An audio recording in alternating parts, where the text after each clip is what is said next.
I'm Kinsey and this is Faith Journey.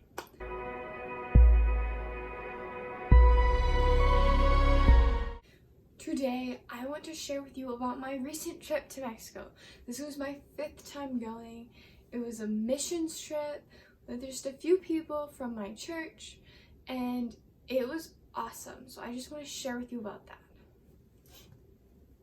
I hope this video can inspire you, and maybe you'll even decide to go on a missions trip after watching it. Okay, so the first thing we did when we were there was go to a youth young adult service that God had just put that on my heart, and so I had asked about that, and I ended up being the one to preach at that. God just, wow, he gave me this, and you know what? It was a lot. I had never just preached a whole sermon in Spanish. There were a lot of people there, and I was so happy. I just felt like there was something powerful that was gonna happen. But you know, God, I'm like, I can't do this, God, I need you. And so he was with me. He helped me do what I didn't think I could do. Because I had one of those Moses moments where it's like, God, are you sure you picked the right person? Are you sure? I'm like, you know, there's countries full of people that speak better Spanish than me. Thousands of pastors who have preached more sermons than I have. But God's like, I'm sorry, I thought you surrendered your life to me. It's like, oh yeah, I did. Okay. He's like, I chose you. You don't have to be perfect. I chose you for this service right here, right now. It's you, okay? I'm giving you the word for that.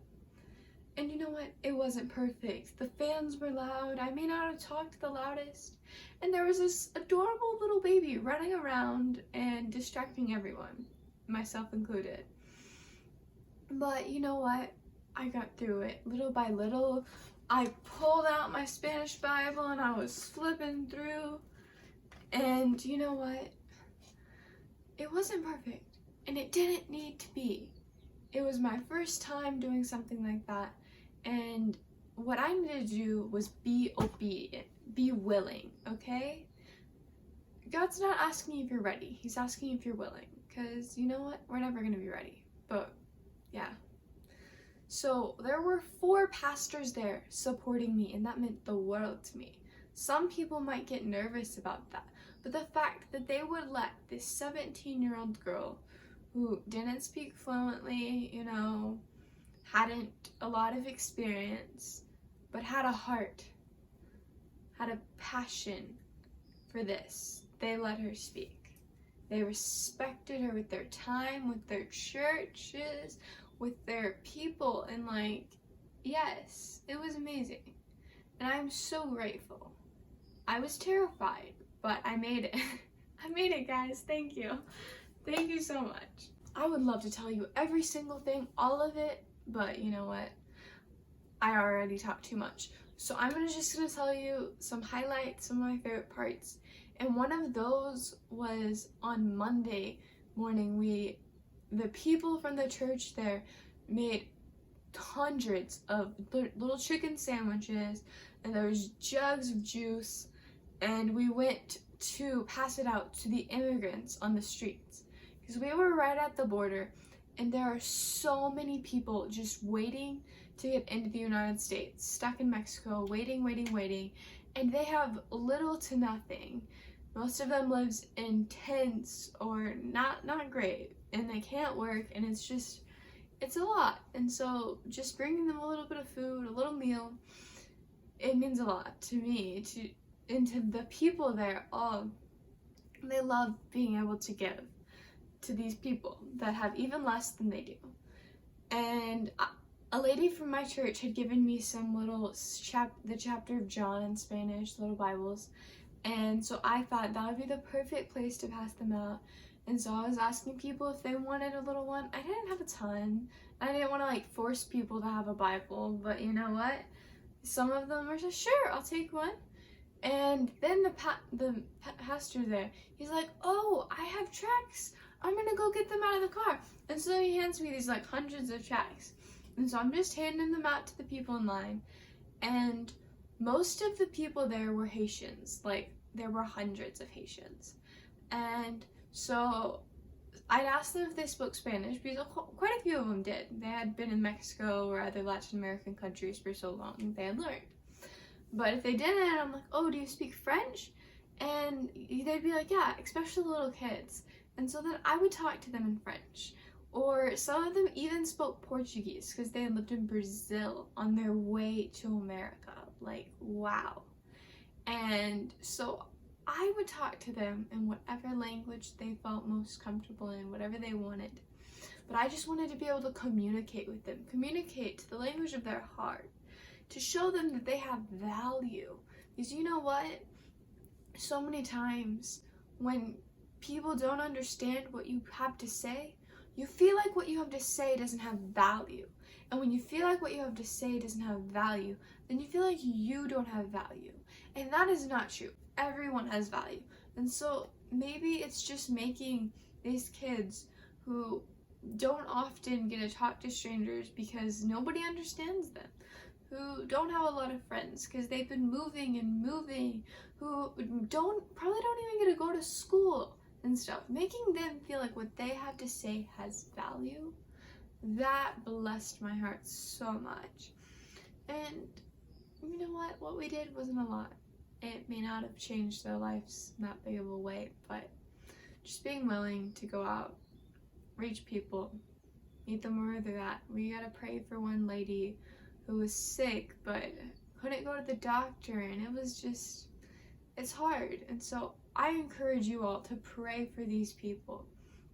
Pray that they're able to get the papers to be able to cross the border, work visas. One guy was asking if there's a lot of work in the United States, and I told him yes, but if you speak English, you'll be able to get so much better jobs. And so I recommended him an app to learn English, and he seemed excited. I think maybe I don't know. It was just an amazing time, and I'm so grateful for that experience. It blesses me so much to help immigrants. People who don't understand, I want to help them understand. Help them in their dreams.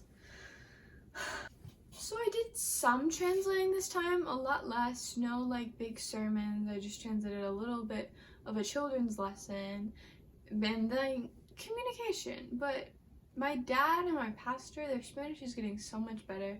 They didn't need as much translation. But, it's still, a lot. There's still a lot of words in Spanish that I don't know and I need to learn. But, you might think when you cross the border back in the United States that the translation part is over. But it was not.